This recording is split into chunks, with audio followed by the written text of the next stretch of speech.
Welcome back my channel. எல்லா போலும் இறைவனுக்கே. இன்றைக்கி வீடியோ ரொம்ப ஒரு யூஸ்ஃபுல்லான ஒரு வீடியோ தான் உங்களோட ஷேர் பண்ணுறேன். கண்டிப்பாக வீடியோ ஸ்கிப் பண்ணாமல் பாருங்கள். அப்படியே நம்ம சேனலை சப்ஸ்கிரைப் அண்ட் லைக், அப்படியே மணி பெல் ஐக்கானை கிளிக் பண்ணிக்கிறங்க. உங்களுக்கு இந்த வீடியோ ரொம்ப யூஸ்ஃபுல்லாக இருந்துச்சு அப்படின்னா செஞ்சு பார்த்துட்டு ஃபீட்பேக்கை கமெண்ட்டில் சொல்லுங்கள். அப்படியே உங்கள் ஃப்ரெண்டு ஃபேமிலி ஷேர் பண்ணுங்கள். இப்போ அவங்க வீடியோவில் போகலாம். ஃபஸ்ட்டு டிப்பு உள்ளுக்கு போகலாம். தோசை சமயத்தில் நம்மளுக்கு ஒட்டிக்கிறோம். அது ரொம்ப டென்ஷனாக இருக்கும் ஃப்ரெண்ட்ஸ். அது மார்னிங் டயத்தில் நம்மளுக்கு ரொம்ப டென்ஷனே வரும். டென்ஷனே இனிமேல் வேண்டாம். உங்களுக்கு சின்னதாக நெல்லிக்காய் சைஸ்க்குள்ளே புளி எடுத்துக்கிறேங்க. இது ஏற்கனவே அந்த வீடியோ போட்டிருக்கிறேன்.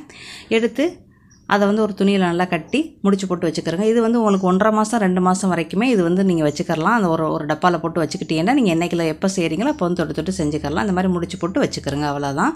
ஒரு 2 மாதம் தூக்கி போட்டு மறு இது செஞ்சு வச்சுக்கிறேங்க ஃப்ரெண்ட்ஸ். இப்போ எண்ணெயை ஊற்றி வச்சுக்கிறேங்க. தோசைக்கல் நல்லா சூடு பண்ணிக்கிறேங்க. சூடு பண்ணி நல்லா எண்ணெயில் நல்லா தொட்டு நல்லா தோசைக்கல் ஃபுல்லாக அப்ளை பண்ணிவிட்டு அதுக்கப்புறம் நல்லா கல் சூடாக இருக்கையிலே தோசையை ஊற்றுங்க. உங்களுக்கு தோசை நல்லா பெரட்டவே வேண்டியதில்லை ஃப்ரெண்ட்ஸ். அதுவாகவே எல்லாமே ஆட்டோமேட்டிக்காகவே விட்டுரும். அந்த அளவுக்கு சூப்பரான டிப்பு ஃப்ரெண்ட்ஸ். இந்த டிப்பு நான் ஏற்கனவே போட்டிருக்கிறேன். இப்போ செகண்ட் தடவை உங்களுக்கு மறுபடியும் இந்த டிப்பை போடுறேன் ஃப்ரெண்ட்ஸ். நம்ம இது சப்பாத்தி நான் சமயத்தில் ஏதோ செய்வோம் தோசைக்கல்லில் வச்சு, அதான் நம்மளுக்கு இந்த மாதிரி ஆயிரும்.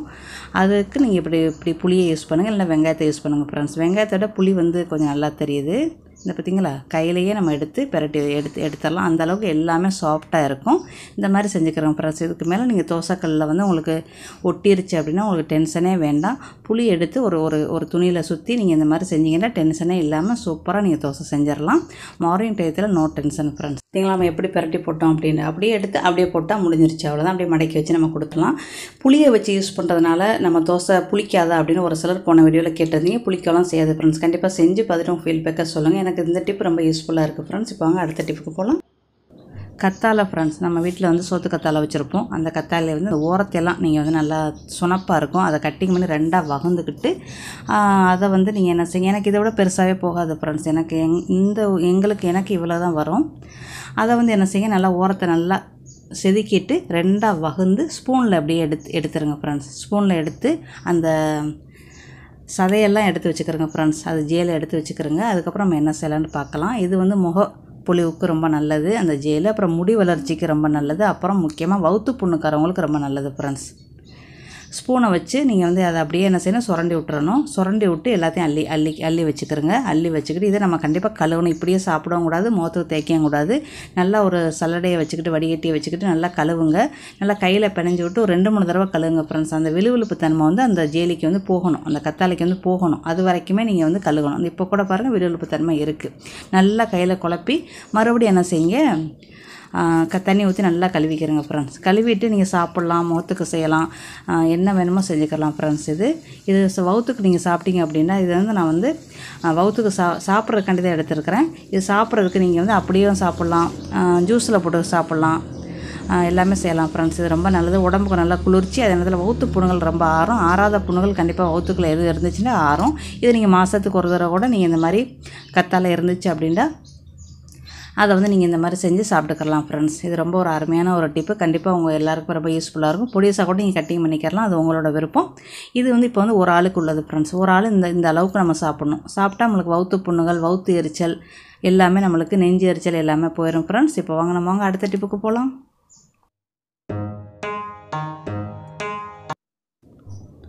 கொய்யாக்கா சில பிள்ளைங்க விரும்பி சாப்பிட மாட்டாங்க. அது காரணம் உள்ளுக்குள்ளே இருக்கிற விதை ஃப்ரெண்ட்ஸ். நம்மளே சமையல் பல்லுக்குள்ள போயிடும் அப்படின்னு நினச்சிக்கிட்டு நம்மளே சாப்பிட மாட்டோம். அதுக்கு ஒரு சின்ன டிப்பு ஃப்ரெண்ட்ஸ். கண்டிப்பாக உங்களுக்கு இந்த டிப்பு தெரியும்.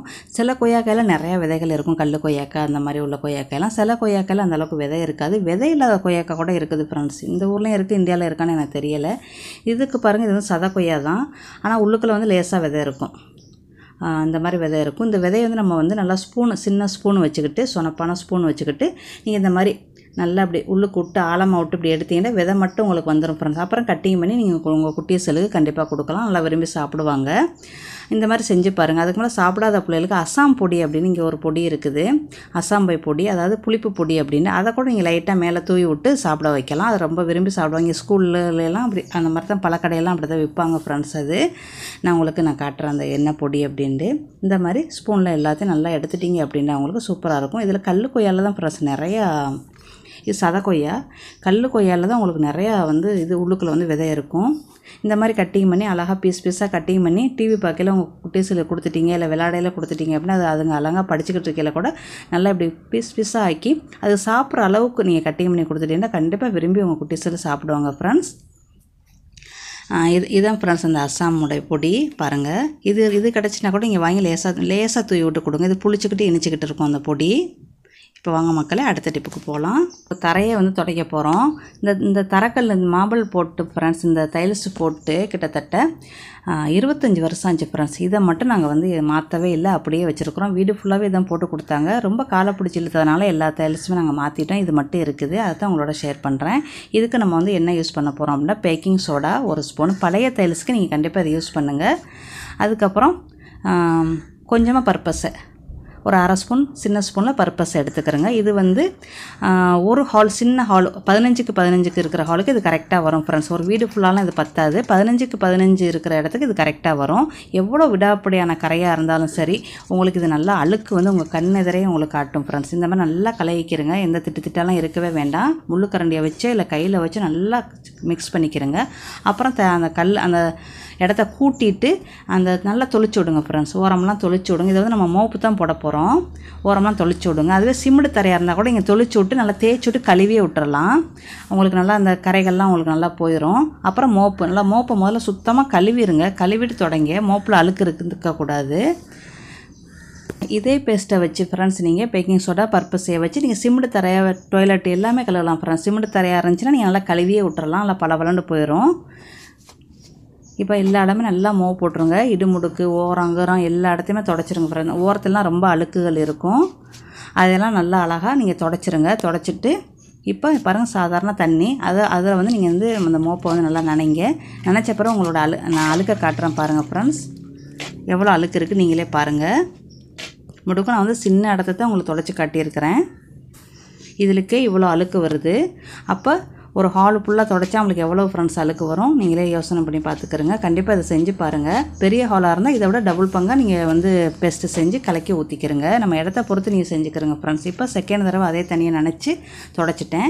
இப்போ அழுக்க பாருங்கள் ஃப்ரெண்ட்ஸ், எவ்வளோ அழுக்கு இருக்குது. மட்டும் நேற்று தான் மோப்பு போட்டோம், அதுக்குள்ளே இவ்வளோ அழுக்கு இருக்குது. எவ்வளோ அழுக்கு இருக்குன்னு பார்த்தீங்கன்னா இது நல்லா மறுபடியும் மோப்பு நல்லா கழுவிட்டு மறுபடியும் இன்னொரு தடவை மோப்பு போட்டுருங்க ஃப்ரெண்ட்ஸ். மோப்பு போட்டிங்கன்னா உங்களோட டைல்ஸில் உள்ள அழுக்கள் ஃபுல்லாக எல்லாமே வந்துடும். அவ்வளோதான், முடிஞ்சிருச்சு அதோட வேலை. இப்போ நம்மளோட டைல்ஸ் வந்து பலாண்டு எப்படி ஆக்கலாங்கிற ஒரு சின்ன டிப்பு. இது எல்லா வகையான டைல்ஸுக்குமே நம்ம யூஸ் பண்ணலாம். ஒரு சொட்டு ஷேம்பு ஃப்ரெண்ட்ஸ். இது வந்து ஒரு வீடு ஃபுல்லாக நீங்கள் தேய்க்கலாம். 2 ரூம்பு, ஒரு ஹாலு, ஒரு கிச்சன், ஒரு அடுப்படி எல்லாத்துக்குமே நீங்கள் வந்து இந்த ஒரு சொட்டு ஷேம்பு உங்களுக்கு போதும். மோப்பு போட்டிங்கன்னா போதும். ஷேம்பு போடுறதுனால நம்மளுடைய டைல்ஸ் வந்து நல்லா பலாண்டு இருப்பாங்க. அப்படி புதுசு மாதிரி இருக்கும் ஃப்ரெண்ட்ஸ். உங்களுக்கு புது டைல்ஸாக இருந்தால் நீங்கள் மாதத்துக்கு ஒரு தடவை கண்டிப்பாக ஷேம்பு போட்டு தொடங்க. அதுவே உங்களோட பழைய டைல்ஸாக இருந்துச்சு ரொம்ப மங்கி போய் கிடக்கு அப்படின்னா நீங்கள் வாரம் ஷேம்பு போட்டு தொடச்சிருங்க ஃப்ரெண்ட்ஸ். தொடச்சிட்டிங்க அப்படின்னா உங்களோட டைல்ஸ் வந்து அப்படி பலான்னு ஜொலிப்பாங்க. அப்புறம் மாதத்துக்கு ஒரு தடவை மாற்றிக்கிறங்க. இந்த மாதிரி பேக்கிங் சோடா பர்பஸையை வச்சு நீங்கள் இந்த மாதிரி தொடச்சிங்க வேண்டாலே உங்களோட விடாப்படியான கரைகள் ஃபுல்லாக எல்லாமே நல்லா வந்துடும். பாருங்கள் இவ்வளோ தான் அழுக்கு இருக்குது. இன்னொரு தண்ணியை வச்சு நீங்கள் கழுவுறதா இருந்தால் துடைக்கிறதா இருந்தால் தொடச்சிக்கிறங்க ஃப்ரெண்ட்ஸ். அவ்வளோதான், முடிஞ்சிருச்சு. இப்போ நான் உங்களுக்கு தொடச்ச பிறகு காஞ்ச பிறகு உங்களுக்கு நான் காட்டுறேன். இப்போ வந்து ஈரமாக இருக்குது, காஞ்ச பிறகு நான் உங்களுக்கு காட்டுறேன் ஃப்ரெண்ட்ஸ். இப்போ பாருங்கள் ஃப்ரெண்ட்ஸ் எவ்வளோ அருமையாக இருக்குண்டு, எவ்வளோ பளபளன்னு இருக்கிறாங்க. முதல்ல பாருங்கள் அந்த கலர் கூட நம்மளுக்கு தெரியவே இல்லை. இப்போ அவ்வளோ அழுக்கு நம்மளுக்கு படிஞ்சு கிடந்திருக்காங்க. இதை இப்போ நம்ம வந்து பேக்கிங் சோடா பர்பஸ் வச்சு அந்த அழுக்கெல்லாம் எடுத்துட்டு அதுக்கப்புறம் டைல்ஸ் மின்னு வர்றதுக்கு நம்ம ஒரு சொட்டு ஷேம்பு போட்டு தொடச்சிருக்கோம். இது எல்லா வகையான டைல்ஸுகளுக்குமே நீங்கள் யூஸ் பண்ணிக்கலாம் ஃப்ரெண்ட்ஸ். இதுக்கு தான் யூஸ் பண்ணணும், அதுக்கு தான் யூஸ் பண்ணணும். நம்மளுக்கு சிமெண்ட் தரை தானே இருக்குன்னா நீங்கள் யோசிக்க வேணாம். சிமெண்ட் தரையை கூட நீங்கள் இந்த டிப்பை ஃபாலோ பண்ணலாம்.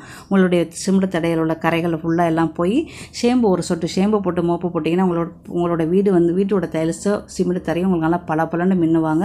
கண்டிப்பாக செஞ்சு பாருங்கள். உங்களுக்கு புது டைல்ஸாக இருந்தால் நீங்கள் மாதத்துக்கு ஒரு தடவை ஷேம்பு போட்டு கண்டிப்பாக மோப்பு போடுங்க.